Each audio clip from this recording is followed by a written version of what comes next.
सगळ्याची डिपॉझिट जप्त करून टाकतोय आम्ही, म्हणजे आमचे बारामतीकर. मित्रांनो, मी काही साधू संत नाही आहे, मी पण तुमच्यासारखा हाडामासाचा माणूस आहे. मला केव्हा हुरूप येईल, केव्हा मला बरं वाटेल, केव्हा मला उत्साह येईल, ज्यावेळेस माझ्या हाकेला तुम्ही ओ द्याल, माझा शब्द तुम्ही पडून देणार नाही, त्यावेळेस तुम्ही तितक्याच हक्काने माझ्याकडे या ना, की दादा तुम्ही तिथं पारगावला येऊन सांगितलं होतं तुझं ऐकलंय, आता हे कर. सांगा ना अभिमानाने. तुम्ही काहीच करणार नाही, काही म्हणजे काही थोडं करतात ते. ह्यावेळेस जरा खासदारकीला बरं केलं, मागच्या वेळेस तिथेही आम्हाला बांबूच होता.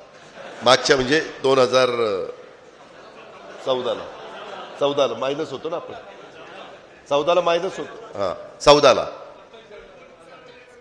हा काय होतं?